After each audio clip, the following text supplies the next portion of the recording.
Police officers commit crimes, but should they be allowed to get away with it? Qualified immunity, as it stands, is wrong and needs to be changed or discarded. Today we're going to be talking about qualified immunity and going over the problems, the causes, and the solutions. So, to start with the problems, we look at University of Chicago Law Review, May 2021. And it explains what qualified immunity is and how it has to do with police officers basically not having to be held accountable to committing a crime if the law is not clearly established. And that's where the problem comes from. Clearly established is not something that has been fully fleshed out in terms of what it means. So when it comes to clearly established, some people think, does that mean the Supreme Court and what they've said about it? Lower courts? It's not very clear. And so there's a problem there in how you can tell if a police officer should get qualified immunity, and that influences whether or not they're able to get away with the crime that they have committed that has violated someone's constitutional rights. And it just depends on if it's been clearly established that they can't do it or not. And it protects government officials, really, and that's one problem that comes from it. So, second problem comes from Boston College Law Review, March 2019. It talks about the unrealistic criteria in terms of fighting qualified immunity. And let's say something has happened to you by a police officer, and the difficulty in basically qualifying it, and how it has to do with needing similar details. So for example, let's say a crime has occurred by a police officer, your rights have been violated, but if the same details have not been met with other cases, even though there's something similar that has happened, then it's thrown out and you can't, they still get qualified immunity and there's not much that you can do there, which really makes it hard. How do you fight it? Even if they did do it, if you have to have the perfectly established laws there that really are not that established and aren't that clear. And also in terms of knowing what is clearly established, that means that each officer would have to know every court decision in order to know if they can or can't do something. Even if it's obvious that you can't violate a constitutional right, having that extra details that has to relate to other violations is what makes it really difficult, and it's a problem there just inherently in the system. According to Denver Law Review 2021, unarmed Black people are 3 times more likely to be killed by cops. They're more likely to experience excessive force than white people. And qualified immunity, if you leave it up to judges to decide if something's been clearly established or not, that really, it creates a problem because they are deciding if a civil right should be recognized or not at that point, and just depending on the circumstances. So if you look at qualified immunity and how it already affects minorities, and then how basically this system is making it harder for minorities who experience more of these problems, how can they fight it if this is something that's ingrained in the system and it's directly relating to them and that it influences them the most? So now we're going to be going to the causes. This cause comes from time.com, June 3rd, 2021, and it has to do with the history of qualified immunity and how it came about and the factors that play into that. So, after the Civil War, Section 1983 was created to protect freed African Americans after they were freed from slavery.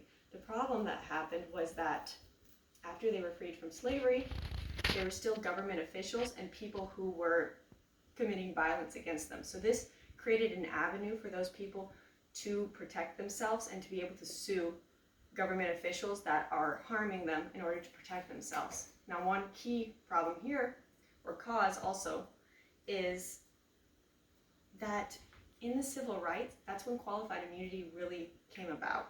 So this idea that, you have to have clearly established laws or clearly established criteria and your constitutional rights be violated. So that's where it became really muddled waters, and it's also interesting to think that it came about during the civil rights times. So that's something to think about in terms of the causes and where all this came from. Another cause of qualified immunity being an issue and hard to deal with in terms of maneuvering it comes from USA Today magazine, January 2021. And the National Association of Police Organizations, NAPO, doesn't want qualified immunity gone. They voiced that it's something that they want to keep, and they've also been propagating basically confusion surrounding this issue and how they go about explaining it, and coming up with things like how qualified immunity only protects good cops. It only protects good cops, don't worry about it. But that's also ignoring the fact that really, what are the odds that qualified immunity has only ever protected good cops? It's something hard to argue that that's never happened before. Also, they say that qualified immunity, if you get rid of it, or that qualified immunity itself, it would send cops to jail if you got rid of it, and that they would be, harmed by that. They'd be in the criminal justice system, and it would be so bad for them. But it's ignoring that qualified immunity only has to do with liability and compensation. It's not a criminal charge.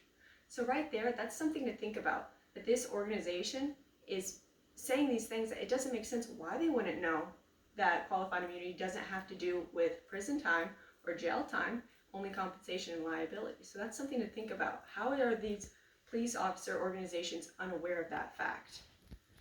Next is the solutions, which this is something that we all want and are looking forward to. So August 23rd, 2021, USA Today. In this source, it tells the story of a woman whose brother was a schizophrenic. He went to use the restroom in a public park with his dog, and then things escalated with the police officers, and he ended up getting killed. Not because he did anything wrong or he was instigating anything, but because they just escalated it themselves and killed him.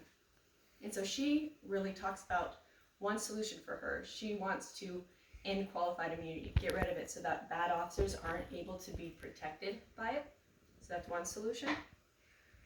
Another solution comes from the Student Lawyer, November-December 2020, and it talks about the ABA, the American Bar Association. It's a lot of lawyers, and how it wants to track lethal force in databases, meaning that you have databases to look at the amount of lethal force committed by officers and track it for accountability.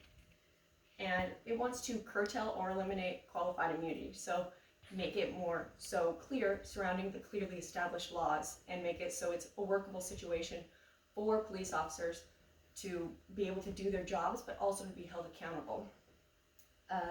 The final solution comes from New York Amsterdam News, April 15th, 2021.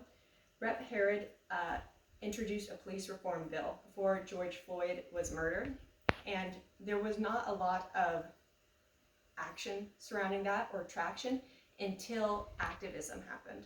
So it was until activism happened that people started to get onto that. So she says that activism and social pressure and contacting your officials can help with that and getting things to happen. So today we've covered the problems, the causes, and the solutions. And no, it's not okay that police officers are able to get away with violating civil rights.